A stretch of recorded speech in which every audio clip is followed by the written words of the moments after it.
کہ علی مومنوں کا بادشاہ ہے اور منافق مال و دولت کا بادشاہ ہے۔ ایک اور حدیث شریف میں اللہ کے رسول صلی اللہ علیہ وسلم نے ارشاد فرمایا، ترمذی شریف کی حدیث ہے کہ علی مجھ سے ہے اور میں علی سے ہوں۔ ترمذی شریف کی حدیث ہے کہ رحمت العالمین صلی اللہ علیہ وسلم فرما رہے ہیں کہ علی مجھ سے ہے اور میں علی سے ہوں۔ وہیں پر اللہ کے نبی صلی اللہ علیہ وسلم نے لفظ مولا کا خطاب حضرت علی کو عنایت فرمایا۔ اس خطاب کا پس منظر یہ ہے کہ حضرت اسامہ رضی اللہ تعالیٰ عنہ نے حضرت علی سے عرض کیا کہ علی، میرے مولا آپ نہیں ہیں، میرے مولا اللہ کے رسول صلی اللہ علیہ وسلم ہے۔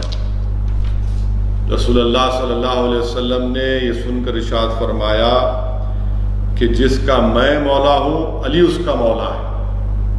اللہ کے رسول صلی اللہ علیہ وسلم نے فرمایا کہ جس کا میں مولا ہوں علی اس کا مولا ہے۔ علماء اکرام نے، محدثین نے یہ بیان کیا کہ مولا کے معنی کیا ہے، مددگار کے، وارث کے، دوست کے، اور کل اسلام کی تاریخ گواہ ہے کہ حضرت علی نے اسلام کی بہت مدد کی، بلکہ اس میں 4 چاند لگائے۔ تاریخ اسلام گواہ ہے کہ علی ابھی بچے ہیں، پورے خاندان، پورے قبیلے، پورے مکے کے سامنے رسول اللہ صلی اللہ علیہ وسلم نے دین کی دعوت دی، اسلام کی دعوت دی۔ کسی میں اتنی جرأت نہیں تھی، کسی میں اتنی طاقت نہیں تھی کہ آگے بڑھ کر اللہ کے رسول صلی اللہ علیہ وسلم کی تائید کرے۔ صرف شیر خدا حضرت علی تھے جنہوں نے آگے بڑھ کر زبان کھولی اور اللہ کے رسول صلی اللہ علیہ وسلم کے لائے ہوئے دین کو قبول کیا۔ گویا علی اسلام کے اولین مددگار ہیں اور دشمنان اسلام کے خلاف حق ادا کرنے والے آپ کو اس میں سب سے پہلے اولیت بھی حاصل ہے۔ حضرت علی کی خصوصیت ایک منفرد یہ بھی ہے کہ مشرکین مکہ کی سرزمین پر، بلکہ پورے روح زمین پر، اگر کسی نے سب سے پہلے رسول اللہ صلی اللہ علیہ وسلم کے ساتھ اللہ کی بارگاہ میں نماز ادا کی، سجدہ ادا کیا، تو وہ حضرت علی رضی اللہ تعالی عنہ ہے۔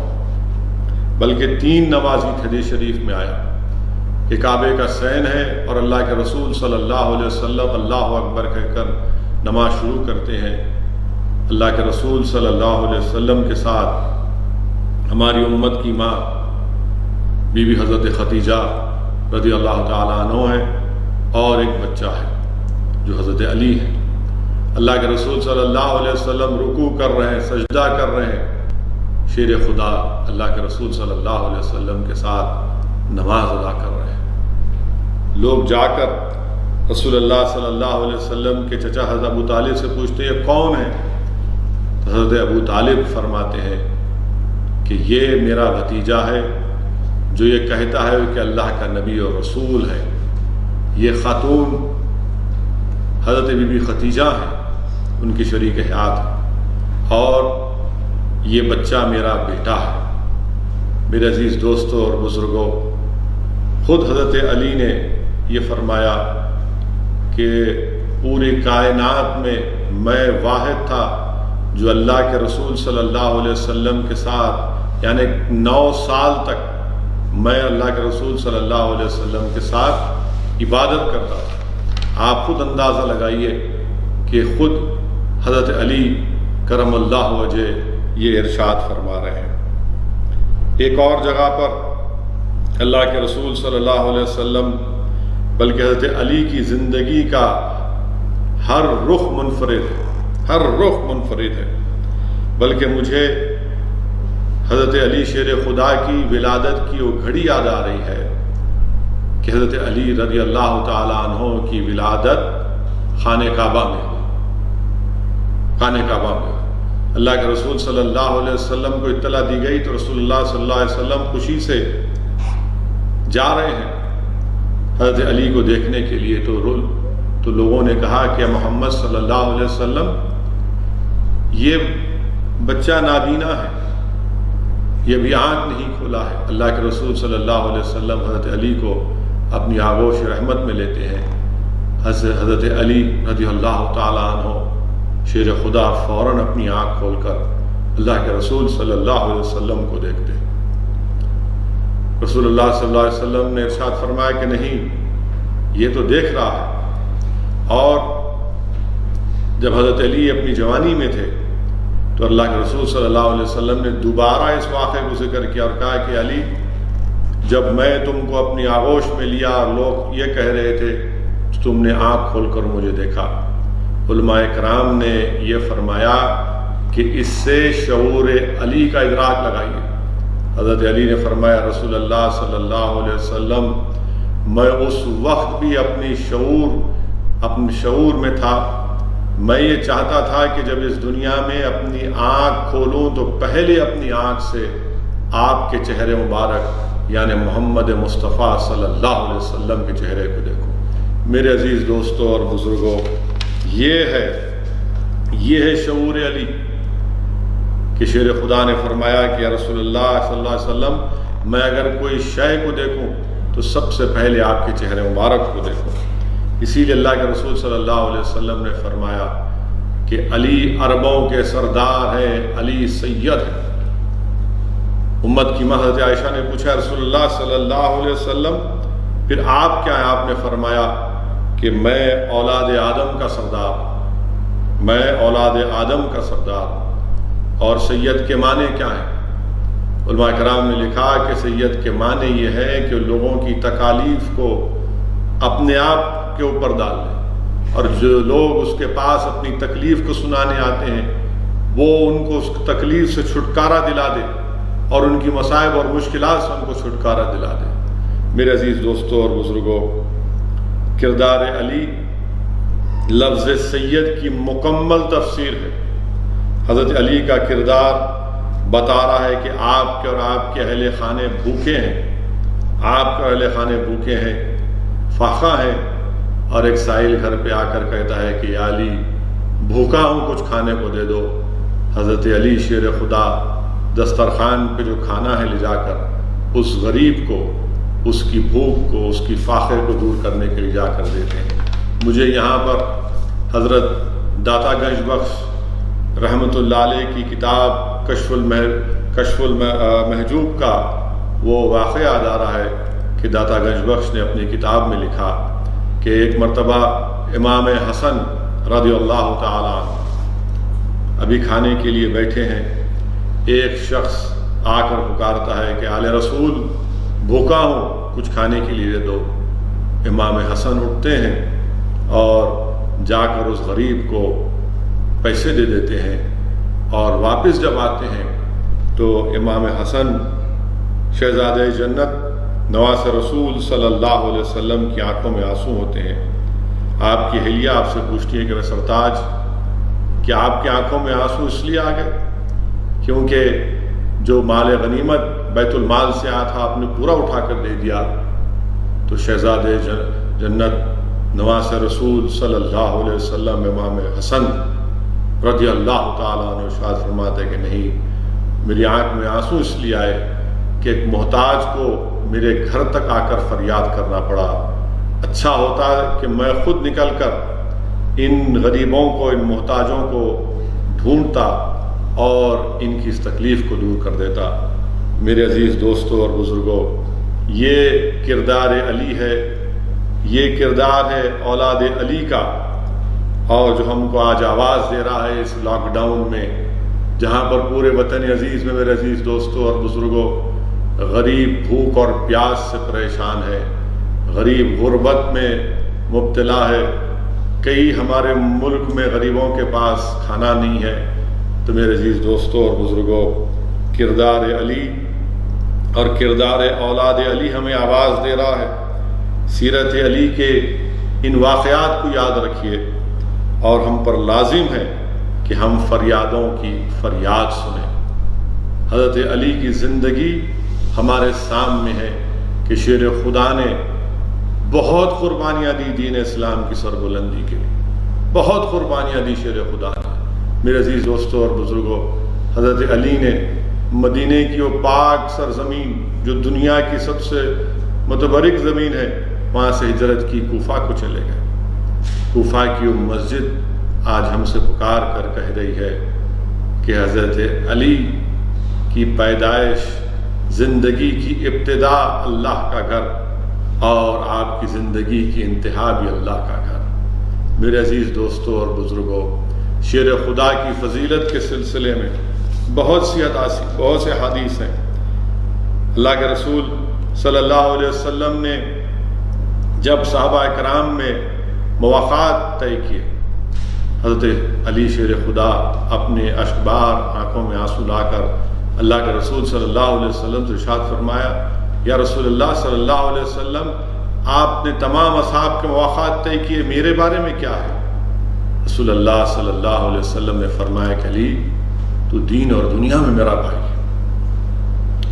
اللہ کے رسول صلی اللہ علیہ وسلم نے فرمایا کہ علی، تو دین اور دنیا میں میرا بھائی ہے۔ پھر وہیں پر میرے عزیز دوستوں اور بزرگوں، اللہ کے رسول صلی اللہ علیہ وسلم نے فرمایا کہ علی مجھ سے ہیں اور میں علی سے ہوں۔ اللہ کے رسول صلی اللہ علیہ وسلم نے حضرت ابن عباس رضی اللہ تعالیٰ عنہ روایت فرماتے ہیں، حضرت ابن عباس رضی اللہ تعالیٰ عنہ روایت کرتے ہیں کہ نبی کریم صلی اللہ علیہ وسلم نے فرمایا کہ میں علم کا شہر ہوں اور علی علم کا دروازہ ہے۔ اور حدیث شریف کے الفاظ جو بہت کم بیان کیے جاتے ہیں، مگر مکمل حدیث یہ ہے کہ جس کو علم حاصل کرنا ہے، آقا نے فرمایا صلی اللہ علیہ وسلم نے کہ جس کو علم حاصل کرنا ہے اس کو علم کے دروازے کے پاس آنا پڑے گا، یعنی جس کو رسول اللہ صلی اللہ علیہ وسلم کا علم جاننا ہے اس کو علی کے دروازے پر آنا پڑے گا۔ میرے عزیز دوستوں اور بزرگوں، وہیں پر ہم دیکھتے ہیں کہ اللہ کے بیہقی شریف کی حدیث ہے کہ اللہ کے رسول صلی اللہ علیہ وسلم نے ارشاد فرمایا کہ جس کو حضرت آدم علیہ السلام کے علم کے ساتھ، جس کو حضرت نوح علیہ السلام کے تقوی کے ساتھ، جس کو حضرت ابراہیم علیہ السلام کو خلیل اللہ کے ساتھ، جس کو حضرت موسیٰ علیہ السلام کی ہیبت کے ساتھ، جس کو حضرت عیسیٰ علیہ السلام کی عبادت کے ساتھ دیکھنا ہے، وہ علی کے چہرے کو دیکھیں۔ یہ اللہ کے رسول صلی اللہ علیہ وسلم نے شیر خدا کے بارے میں فرمایا۔ اسی لیے اللہ کے رسول صلی اللہ علیہ وسلم نے فرمایا کہ علی کے چہرے کو دیکھنا بھی عبادت ہے۔ رسول اللہ صلی اللہ علیہ وسلم نے فرمایا کہ علی کے چہرے کو دیکھنا بھی عبادت ہے۔ میرے عزیز دوستوں اور بزرگوں، حدیث شریف میں آیا، حکیم کی حدیث شریف ہے، اور خود حضرت علی روایت فرماتے ہیں کہ اللہ کے رسول صلی اللہ علیہ وسلم نے آپ کو یمن کی طرف بھیجا کہ آپ جا کر لوگوں میں فیصلہ کریں، تصفیہ کریں۔ شیر خدا امیر المومنین حضرت علی فرماتے ہیں، یا رسول اللہ صلی اللہ علیہ وسلم، میں نوجوان ہوں، میں خزاں سے بھی واقف نہیں ہوں، اور آپ مجھے فیصلہ کرنے کے لیے بھیجا رہے ہیں۔ اللہ کے رسول صلی اللہ علیہ وسلم نے شیر خدا حضرت علی کے سینے پر ہاتھ مار کر فرمایا کہ اللہ اس کے دل کو ہدایت فرما اور اس کی زبان کو ثبات عطا کر دے۔ اور خود شیر خدا فرماتے ہیں، اس کے بعد مجھے دو آدمیوں کے درمیان میں فیصلہ کرنے میں کبھی کوئی تکلیف نہیں۔ یہ فضیلت علی ہے۔ ایک اور حدیث شریف میں اللہ کے رسول صلی اللہ علیہ وسلم، بلکہ طبرانی اور حاکم کی حدیث ہے، اور ہماری امت کی ماں حضرت ام سلمہ سے روایت ہے کہ جب رسول اللہ صلی اللہ علیہ وسلم کو غصہ آتا تو سوائے حضرت علی کے آپ کسی سے گفتگو نہیں فرماتے تھے صلی اللہ علیہ وسلم۔ یہ ہے حضرت علی کی عظمت۔ ایک اور حدیث شریف میں اللہ کے رسول صلی اللہ علیہ وسلم فرمایا کہ جس نے علی کو اذیت دی اس نے مجھے اذیت دی۔ رحمت اللہ علیہ صلی اللہ علیہ وسلم نے فرمایا کہ جس نے علی کو اذیت دی اس نے مجھے اذیت دی۔ پھر طبرانی کی حدیث ہے کہ اللہ کے رسول صلی اللہ علیہ وسلم نے فرمایا کہ جس نے علی سے محبت کی اس نے مجھ سے محبت کی، اور جس نے مجھ سے محبت کی اس نے اللہ سے محبت کی۔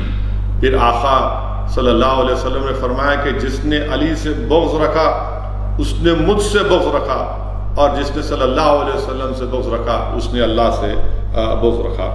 میرے عزیز دوستوں اور بزرگوں، آقا نے فرمایا، بلکہ حدیث شریف میں آیا کہ جس نے علی کو برا بھلا کہا اس نے مجھے برا بھلا کہا۔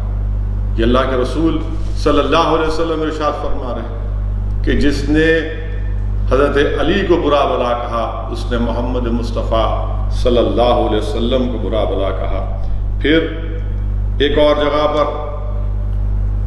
حدیث شریف میں آیا، حضرت عمار بن یاسر رضی اللہ تعالیٰ عنہ سے روایت ہے کہ اللہ کے رسول صلی اللہ علیہ وسلم نے فرمایا کہ دو آدمی بڑے بدبخت ہیں۔ حضرت علی سے فرما کے رحمۃ اللہ علیہ صلی اللہ علیہ وسلم نے فرمایا کہ علی، دو آدمی بڑے بدبخت ہیں، اولین میں کون ہے؟ حضرت علی نے فرمایا کہ وہ شخص جس نے حضرت ادریس علیہ السلام کی اونٹنی کو ہلاک کیا، قتل مار دیا۔ آخرین میں کون ہے؟ حضرت علی رضی اللہ تعالیٰ عنہ نے فرمایا رسول اللہ آپ فرمائیے۔ اللہ کے رسول صلی اللہ علیہ وسلم نے فرمایا کہ وہ بدبخت ہے جو تلوار سے تمہارے سر پر مارے گا اور اس سے تمہاری داڑھی خون سے لہولہان ہو جائیں گی۔ میرے عزیز دوستوں اور بزرگوں، یہ حضرت علی کی فضیلت میں بے شمار، عظمت میں بے شمار احادیث ہیں۔ اسد الدین اویسی تو عظمت علی ایک سمندر ہے، میں اس سمندر کا ایک سائل ہوں، اور شیر خدا کے بارے میں آپ کو یہاں پر ایک چند چیزیں باتیں بتانے کی کوشش کر رہا ہوں۔ میرے عزیز دوستوں اور بزرگوں، ایک مرتبہ کسی نے جا کر حدیث شریف میں آیا کہ اللہ کے رسول صلی اللہ علیہ وسلم سے شکایت کی حضرت علی کے بارے میں۔ اللہ کے رسول صلی اللہ علیہ وسلم منبر پر چڑھ کر خطبہ دیے اور کہا کہ قسم ہے خدا کی۔ اللہ کے رسول صلی اللہ علیہ وسلم نے فرمایا، کھڑے ہو کر فرمایا کہ علی کی شکایت نہ کرو، خدا کی قسم وہ اللہ کی راہ میں خشیت رکھنے والا ہے۔ حضرت علی کے بارے میں فرمایا کہ اللہ کی راہ میں خشیت رکھنے والا ہے۔ میرے عزیز دوستوں اور بزرگوں، وہیں پر بی بی عائشہ صدیقہ رضی اللہ تعالیٰ عنہ روایت فرماتی ہے کہ اللہ کے رسول صلی اللہ علیہ وسلم نے فرمایا کہ علی میرا بہترین بھائی ہے اور حمزہ میرے بہترین چچا ہے۔ میرے عزیز دوستوں اور بزرگوں، حضرت علی جب ہجرت فرما کر مدینے سے کوفہ کو گئے، وہاں پر آپ نے واقعات میں آیا، علماء کرام کی زبانوں سے میں نے سنا کہ آپ نے کوفہ کی مسجد میں خطبہ دیا اور شیر خدا نے کہ دائیں اور بائیں جانب امام حسن رضی اللہ تعالیٰ عنہ اور امام حسین رضی اللہ تعالیٰ عنہ کھڑے تھے۔ حضرت علی نے امام حسن سے پوچھا کہ رمضان کے کتنے دن گزر چکے ہیں؟ امام حسن نے کہا کہ 13 دن گزر چکے ہیں۔ امام حسین سے شیر خدا نے پوچھا کہ رمضان کے کتنے دن باقی ہیں؟ تو امام حسین نے فرمایا کہ 17 دن باقی ہیں۔ حضرت علی رضی اللہ تعالیٰ عنہ نے اپنی داڑھی مبارک پر، اپنے سر مبارک پر ہاتھ رکھ کر آپ کی آنکھ سے آنسو نکل گئے اور فرمایا کہ اللہ کے رسول صلی اللہ علیہ وسلم نے حدیث شریف میں فرمایا کہ بدبخت وہ شخص ہے جو اپنی تلوار سے میرے سر پر مارے گا اور میرے خون سے میری داڑھی اس میں لہو لہان ہو جائیں گی۔ آپ کی آنکھ سے آنسو نکلنا شروع ہو گئے۔ پھر شیر خدا نے فرمایا کہ لوگوں یاد رکھو میں موت سے نہیں ڈرتا ہوں۔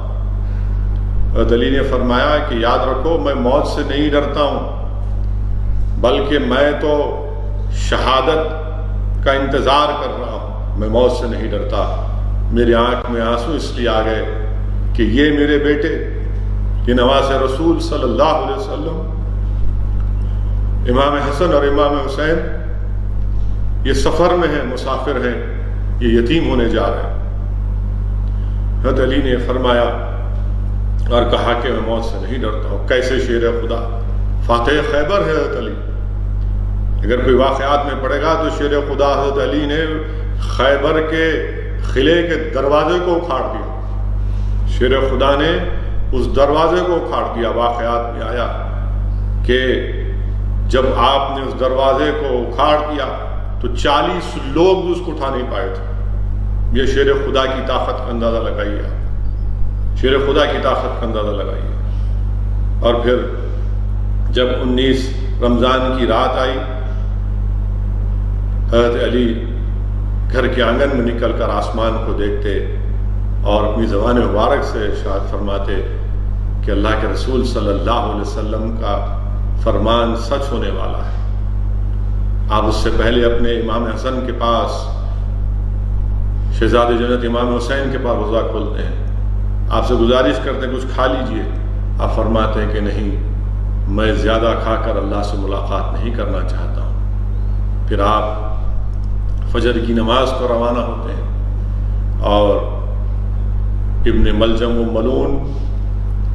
ملون اللہ اس کو اس کی آخرت غارت کرے، ابن ملجم حضرت علی رضی اللہ تعالیٰ نماز کی حالت میں ہے اور آپ پر زہر آلودہ تلوار سے حملہ کرتا ہے۔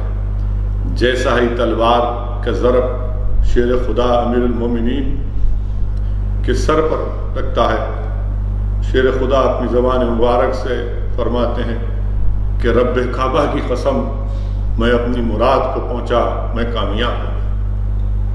میرے عزیز دوستوں اور بزرگوں، انسان کی تاریخ میں کوئی نہیں بتا سکتا کہ کسی انسان کے سر پر تلوار کی ضرب پڑ رہی ہے زہر آلودہ، اور وہ خوشی کا نعرہ لگا رہا ہے کہ رب کعبہ کی قسم، میں اپنی مراد کو پہنچا، میں کامیاب ہو گیا۔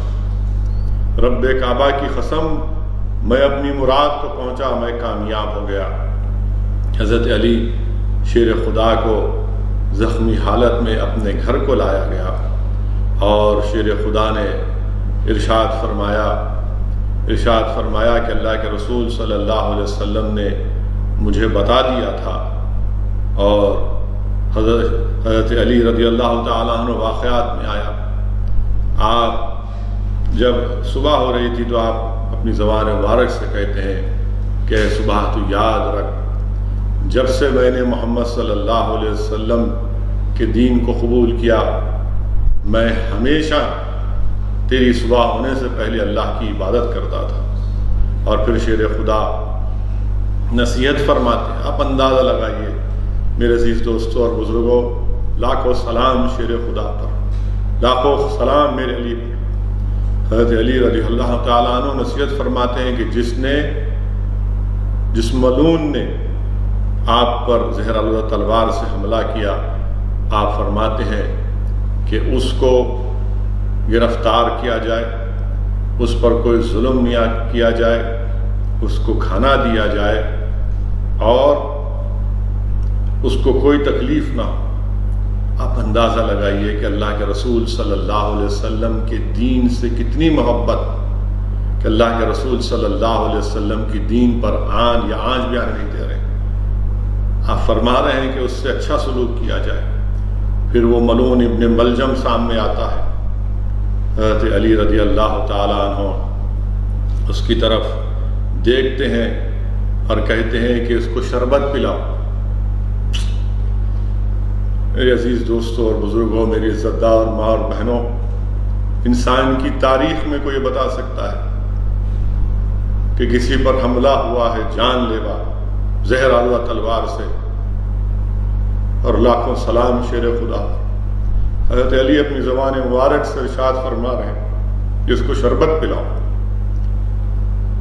وہ ملعون کہتا ہے کہ میں نہیں پیوں گا، اس میں زہر ملا ہوگا۔ کردار علی دیکھو، آپ کردار علی دیکھو کہ شیر خدا ارشاد فرما رہے ہیں کہ اگر تو یہ شربت پی لیتا تو آب کوثر پر میں پانی نہیں پیتا جب تک تجھے نہیں پلا لیتا۔ آپ اندازہ لگائیے کہ یہ شیر خدا کا کردار ہے۔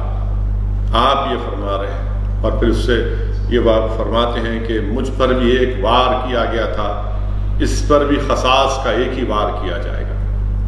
میرے عزیز دوستوں اور بزرگوں، یہ حضرت علی شیر خدا کے چند چیزیں، چند فضائل آپ کے سامنے عرض کرنے کا اللہ سبحانہ و تعالیٰ نے مجھے موقع دیا۔ یہاں پر مجھے خاتون جنت بی بی فاطمہ کا بھی ذکر کرنا ضروری ہے۔ جیسا کہ میں نے شروعات میں حدیث شریف کہا کہ ابن مسعود رضی اللہ تعالیٰ عنہ سے روایت ہے کہ اللہ کے رسول صلی اللہ علیہ وسلم نے فرمایا کہ فاطمہ کو علی کی زوجیت میں نے اللہ کے حکم پر دیا۔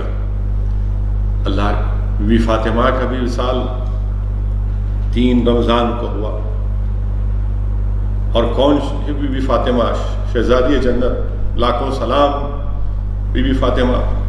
اللہ کے رسول صلی اللہ علیہ وسلم نے فرمایا کہ فاطمہ میرے جگر کا ٹکڑا ہے۔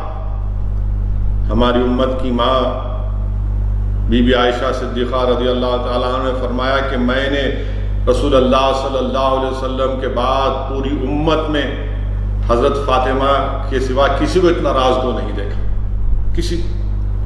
یہ بی بی فاطمہ کے تعلق سے امت کی ماں حضرت عائشہ صدیقہ رضی اللہ تعالیٰ عنہ ارشاد فرما رہی ہیں۔ اللہ کے رسول صلی اللہ علیہ وسلم نے فرمایا کہ جس نے فاطمہ کو اذیت دی اس نے مجھے اذیت دی۔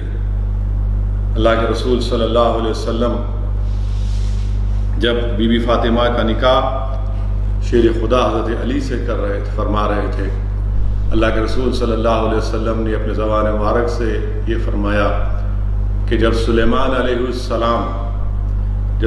علیہ السلام اپنی بیٹی کا نکاح کر رہے تھے تو کئی جن اور دیو سبز رنگ کے زیور جہیز کے لا رہے تھے، اور حضرت سلیمان علیہ السلام نے اپنے داماد کے سر پر جو ٹوپی تھی اس کے اوپر 70 قسم کے ہیرے جواہرات لگے تھے، اور آقا دو عالم صلی اللہ علیہ وسلم نے فرمایا کہ ہر ایک ہیرے کی قیمت اس زمانے میں 4 دینار تھی۔ واقعات میں آیا، بلکہ محدث دکن نے اپنی کتاب شہادت نامے میں اس واقعے کو لکھا۔ محدث دکن حضرت عبداللہ شاہ صاحب قبلہ رحمۃ اللہ علیہ اپنی کتاب شہادت نامہ میں لکھتے ہیں کہ ایک مرتبہ حضرت علی حج کرنے کے لیے مکہ شریف کو گئے۔ وہاں پر آپ نے ایک شخص کو دیکھا، عجیب بات کر رہا تھا، کہہ رہا تھا کہ 4000 دینار دلا دے، کعبے کے سامنے کھڑے بیٹھ کر کہہ رہا کہ 4000 دینار دلا دے ورنہ اس تیرے غلاف کو پھاڑ دوں گا۔ شیر خدا نے اس کی طرف رخ کر کے کہا کہ کیا کہہ رہا ہے، کیا کہہ رہا ہے؟ وہ کہتا ہے کہ علی، اللہ کے سوا کون دینے والا ہے مجھے؟ تو حضرت علی اس سے کہتے ہیں کہ مدینے کو آ، وہاں تجھے اللہ دلا دے گا۔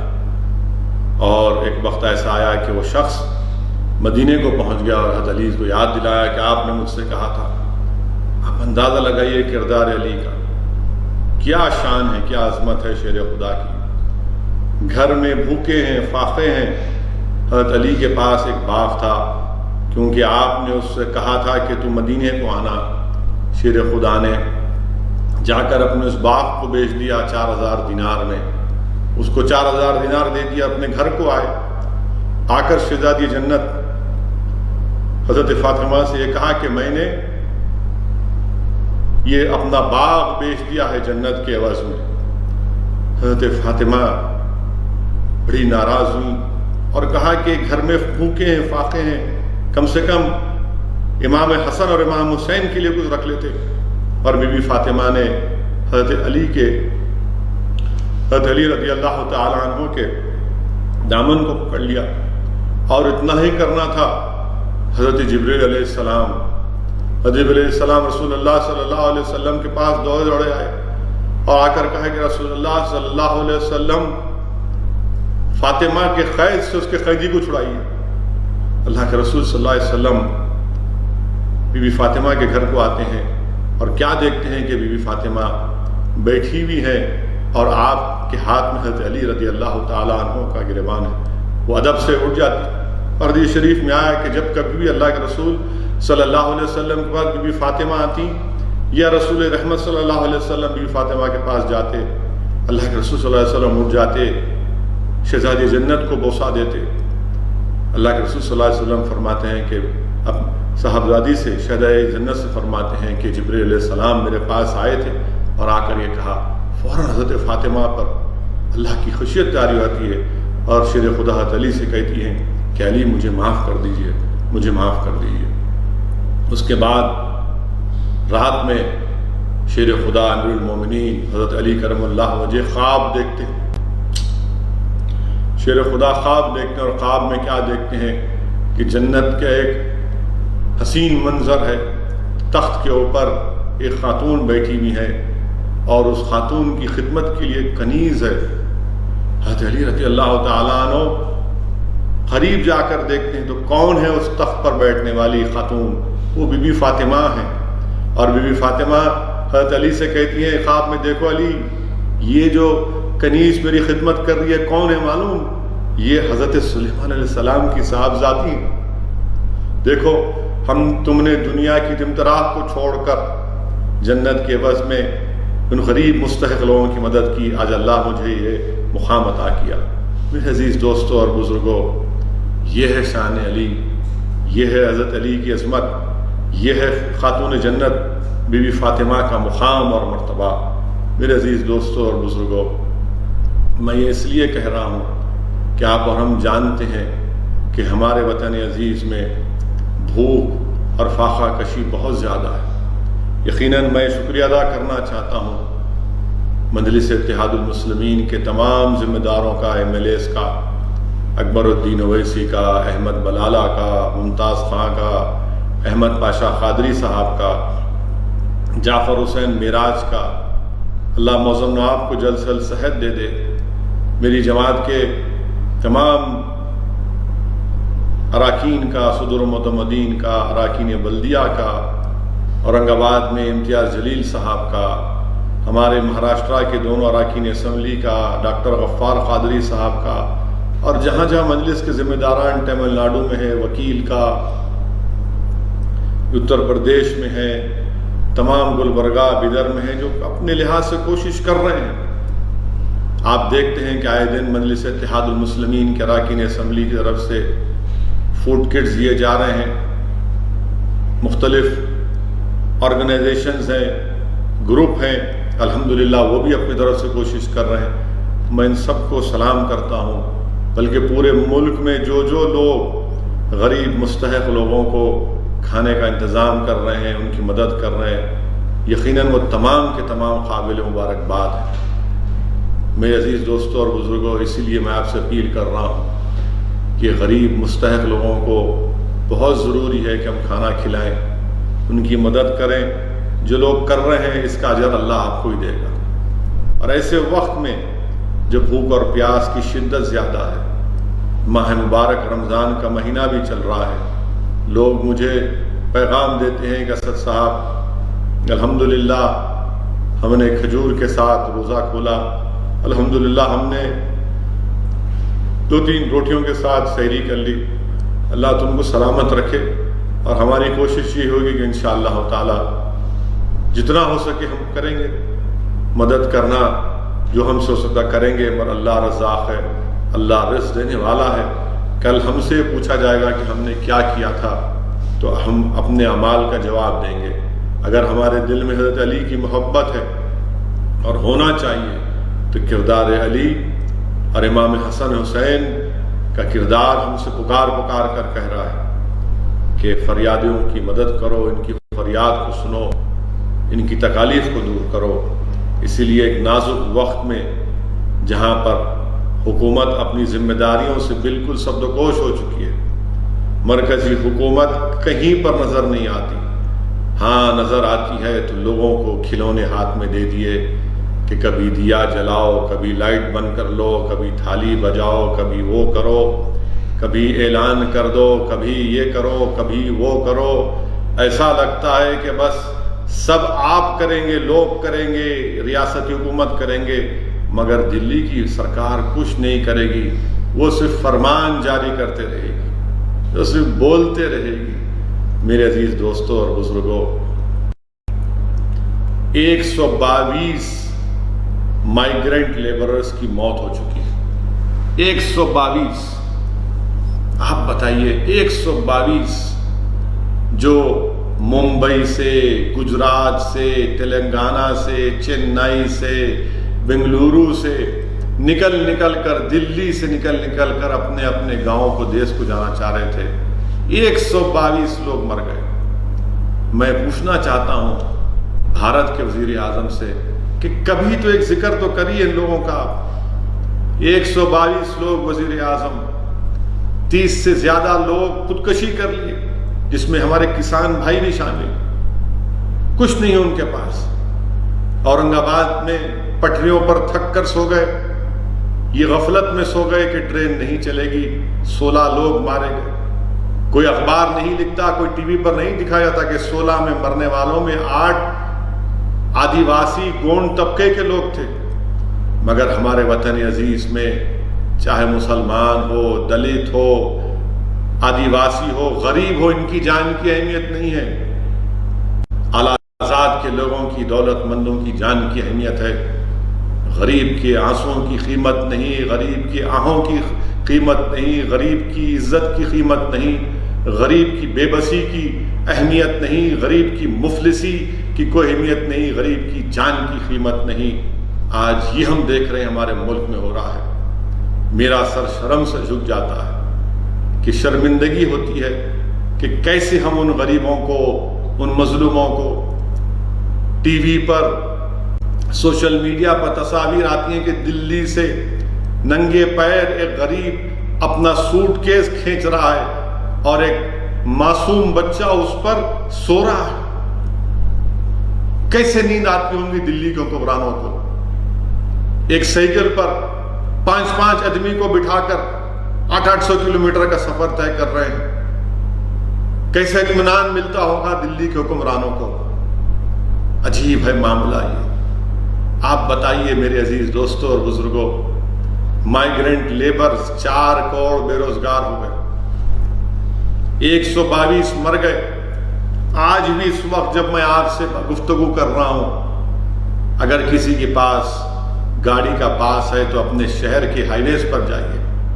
اگر آپ ممبئی میں رہنے والے ہیں، اگر آپ گجرات میں رہنے والے ہیں، اگر آپ مہاراشٹرا میں رہنے والے ہیں، اگر آپ حیدرآباد یا پھر آپ بنگلورو یا چنئی میں رہنے والے، جا کر دیکھو ان ہائی وے پہ ایسا نظر آ رہا ہے کہ لوگ پیدل چل رہے ہیں۔ صحیح کہا ایک برطانیہ کے ایک اسکالر نے، کپیل کومی ریڈی نے، کہ ان مائیگرنٹ لیبرز کا پیدل چلنا، اپنے بچوں کو گود میں اٹھا کر ہاتھوں میں، پیروں میں چھالے پڑ رہے ہیں، مر رہے ہیں، 122 مر چکے ہیں۔ ایسا لگ رہا ہے کہ دوبارہ ہم کو پارٹیشن کے نظارے یاد آتے ہیں۔ صحیح کہا کپیل کومی ریڈی نے اپنے آرٹیکل میں۔ میرے عزیز دوستوں اور بزرگوں، انسانیت اگر کسی کے دل میں ہے تو دکھائیے اپنی انسانیت کو، دکھائیے اپنی انسانیت کو۔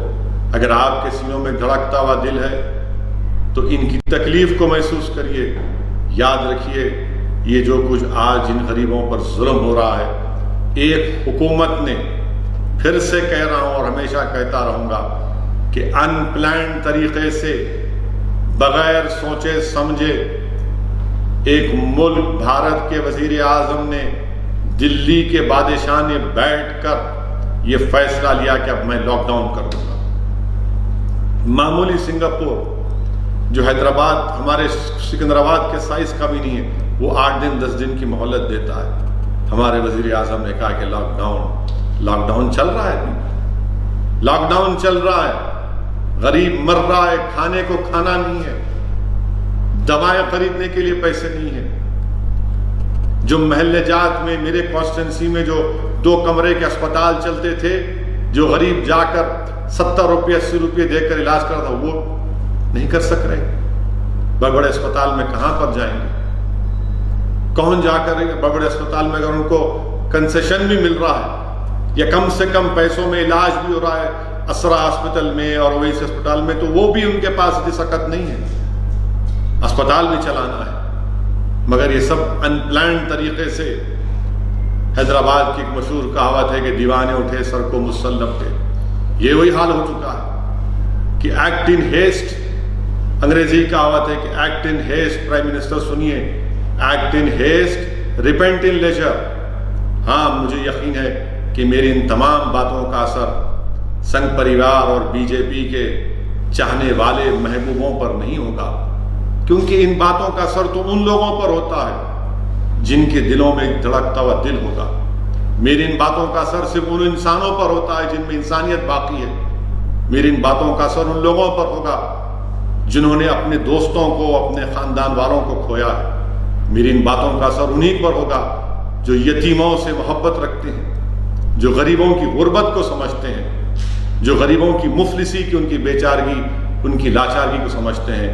یہ جو نہیں سمجھیں گے اس لیے کہ جانتی نہیں ہیں ان چیزوں کو۔ آپ اندازہ لگائیے کہ میں پڑھ رہا تھا اخبارات میں، میڈیا میں آیا کہ گنٹور کی ایک عورت، تبلیغی جماعت کے لوگ لکھنؤ گئے، لاک ڈاؤن جب سے ان کو روک دیا گیا، وہاں پر کئی ٹیسٹ ہوئے، ایک انجینئرنگ کالج میں لے جا کر رکھ دیا گیا۔ وہ ہماری بہن حاملہ تھی، لکھنؤ میں گنٹور کی ہماری بہن جس کا نام رضوانہ ہے، 4 ٹیسٹ ہوئے کووڈ کے، رضوانہ کے، ہماری بہن رضوانہ کے، حاملہ تھی، پریگننٹ تھی 4 بار، اور 9 افراد ان کے ساتھ تھے۔ 44 ڈیز، 44 دن ان کو رکھا گیا، اور رضوانہ بار بار رضوانہ کہہ رہی دیکھو میں پریگننٹ ہوں۔ لکھنؤ میں، اتر پردیش کا کیپٹل، لکھنؤ میں اتر پردیش کے چیف منسٹر کا آفس، گھر وہاں پر، بھارت کا سب سے بڑا شہر ہمارے نارتھ انڈیا کا، اور وہاں پر ہوتا یہ ہے کہ اس کو بلیڈنگ شروع ہو جاتی ہے۔ وہ کہہ رہے کہ دیکھو خون نکل رہا ہے، مجھے فوراً اسپتال لے کر جاؤ، مگر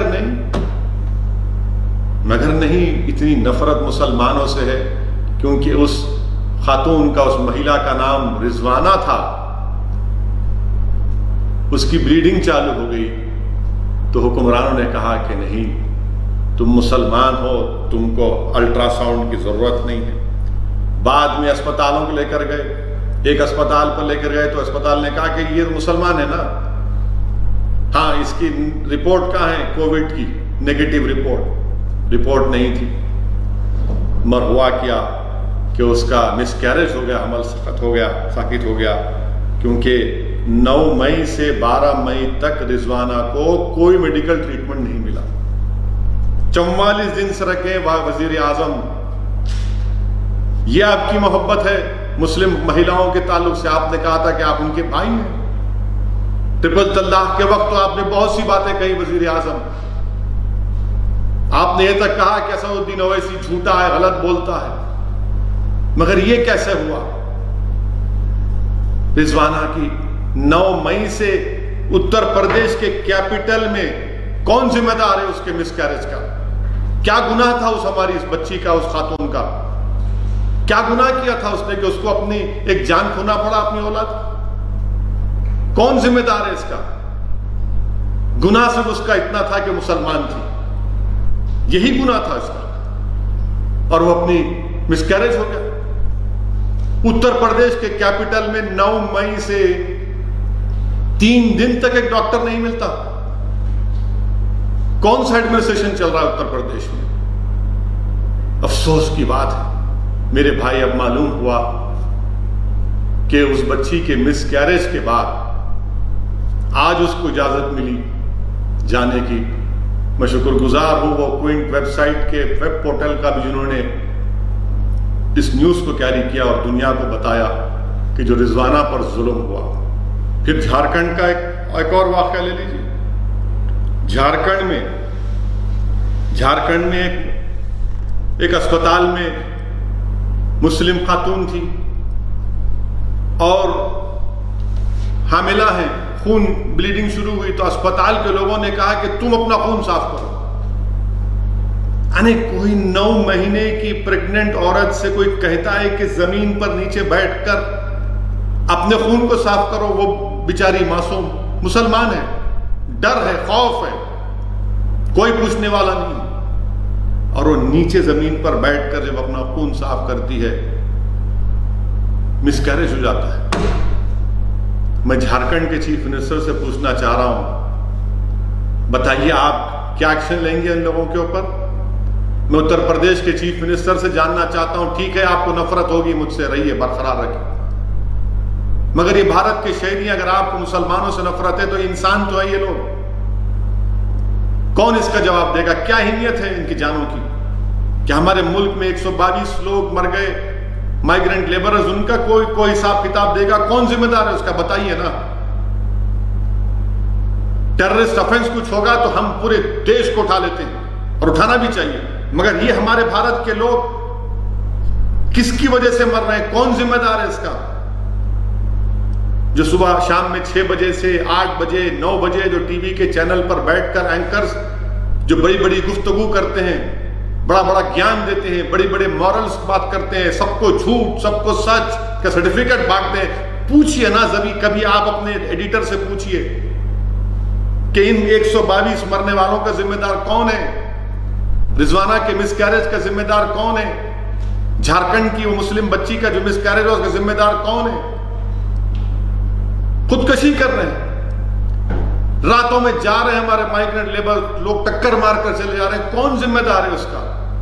میرے بھائی، میرے عزیز دوستوں اور بزرگوں، جھارکھنڈ کی ہماری اس مہیلا کا نام رضوانہ خاتون تھا، رضوانہ خاتون، آپ بتائیے، بلکہ اس کو مارا گیا، رضوانہ خاتون کو پیٹا گیا دواخانے میں۔ کیا حکومت ہے جھارکھنڈ کی کہ ایک اسپتال میں مارتے ہیں کسی پریگننٹ عورت کو، پیٹتے ہیں، اس کو گالی دیتے ہیں؟ یہ غلط ہے، یہ بالکل غلط ہے میرے عزیز دوستوں اور بزرگوں۔ پھر گجرات میں تو ختم ہی نہیں ہوتا، ظلم کی داستان ہمیشہ چلتے رہی تھی گجرات میں۔ گجرات کی پولیس مسلم گھروں میں افطار کے ٹائم پر گھس کر ایک عورت کو مارا اور پیٹا، اور لکڑیوں سے اس عورت کو مارا پولیس والوں نے۔ بڑی بہادر ہیں آپ لوگ ماشاءاللہ، ایک مہیلا پر لاٹھیاں برساتے ہیں، اور پھر وہ بھی حاملہ تھی، اور اس مہیلا کے ایک بچہ جو اپاہج ہے، وکلانگ ہے، ڈسیبل ہے، اس کو ہی مارے آپ۔ ایک 62 ایئر اولڈ آدمی ہے، اس کو ہی مار دیا، اس کو پیٹے۔ کیا بہادری آپ کی! اور پھر یہ جو ہمارا مائیگرنٹ لیبرز جا رہے ہیں، ایک ہماری بہن جو مہاراشٹرا سے مدھیہ پردیش کی طرف نکلی تھی، وہ حاملہ تھی، پریگننٹ تھی، وہ اسی سفر میں ایک بچے کو پیدا کرتی ہے، اور پھر اس کے چند گھنٹوں کے بعد پھر اس معصوم بچے کو لے کر پیدل چلتی جاتی ہے۔ وزیر اعظم، میں آپ سے پوچھنا چاہ رہا ہوں، یہ واقعات ہو رہے ہیں، آپ کے اعلانات ٹی وی پر، آپ کے اعلانات آپ کے چاہنے والوں کے دلوں کو خوش کر رہے ہیں، مگر ان غریبوں کو اس سے کیا فائدہ پہنچ رہا ہے؟ کون سا فائدہ پہنچ رہا ہے بتائیے آپ؟ اور پھر ہمارے وہ وعدہ جو تھا، وہ وعدہ پورا نہیں ہوا۔ تلنگانہ میں بھی ایک خاتون سنگا ریڈی سے نکل کر چھتیس گڑھ جا رہی تھی، مڈچل کے پاس اس نے اپنے بچے کو یعنی ڈیلیوری کی 70 کلومیٹر چلنے کے بعد۔ یہ سب اس لیے ہو رہا ہے کہ انپلانڈ طریقے سے یہ لاک ڈاؤن شروع کیا گیا، اور پھر ہم نے وزیر اعظم کا وہ اعلان سنا کہ میں 20 لاکھ کروڑ کا آتم نربھر کیا ہے پروگرام جو بھی اس کو کہتے ہیں، اپنی بڑی شدھ ہندی میں اعلان کیا۔ ہم پوچھنا چاہتے ہیں پچھلے 2 دن سے، چلیے آپ نے 20 لاکھ کروڑ کا اعلان کیا، میں وزیر اعظم سے ایک سوال کر رہا ہوں، دسمبر 2019 کو آپ ہی کی سرکار نے کہا تھا کہ 102 لاکھ کروڑ کا انفراسٹرکچر پروجیکٹ کا ہم اعلان کر رہے ہیں، 102 لاکھ، ہر سال 20 لاکھ کروڑ۔ اب آپ ہم کو بتائیے وزیر اعظم صاحب، دسمبر میں 102 لاکھ کروڑ کا انفراسٹرکچر کا پروجیکٹ اور آپ کا 20 لاکھ کا، یہ کون سا سچ ہے؟ کون سچ بول رہا ہے، کون جھوٹ بول رہا ہے؟ اور فائنانس منسٹر پچھلے 2 دن سے جو اعلانات کر رہے ہیں، میں بڑی ذمہ داری کے ساتھ آپ کے سامنے عرض کر رہا ہوں کہ یہ جتنے بھی اعلانات فائنانس منسٹر نے کیے ہیں 2 دن میں، اس میں گورنمنٹ آف انڈیا کا جو سپینڈنگ ہے وہ 5% کی ہے، باقی سب لیکوڈیٹی ہے. ہم اسٹریٹ وینڈر کو ایسا کریں گے، ایم ایس ایم ای کریں گے، جائیے لون لیجئے بینک سے. ارے بینک کون سا بینک دینے تیار ہے بتائیے آپ ہم کو. ان 2 دن کے فائنانس منسٹر کے اعلانات میں بڑی ذمہ داری کے ساتھ میں کہہ رہا ہوں، as a percentage of government spending is less than 5%. Rest is all liquidity. Rest is all liquidity. کس کو بتا رہے ہیں آپ؟ کون اس کا ذمہ دار ہے؟ اور اگر ہمارے پاس $400 بلین کے فارن ایکسچینج ہے تو اس کو جو اکنامک ٹرم ہے مانیٹائزنگ دا ڈیفیسٹ، ارے نوٹ چھاپیے نا آپ. کیوں نہیں چھاپ رہے آپ؟ کیوں نہیں چھاپ رہے؟ کیوں ڈرتے اسٹاک ایکسچینج سے آپ؟ $400 بلین کا فارن ایکسچینج بھارت میں ہے، نوٹ چھاپیے نا، اکاؤنٹ میں پیسے دیجئے. چلیے کل پرسوں اعلان کر دیجئے جن دھن اکاؤنٹ میں تو آپ نے دیے، مگر وہ کیا بس ہوں گے؟ آپ دیجئے نا، 5-5 ہزار روپے ڈالیے ان غریبوں کے اکاؤنٹ میں.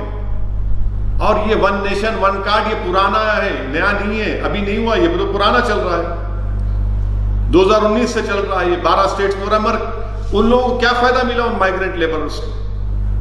میرے عزیز دوستوں اور بزرگوں، یہ ان حالات پر بھی ان پر بھی تبصرہ کرنا، ان کا بھی ذکر کرنا یہ بہت نہایت ہی ضروری تھا.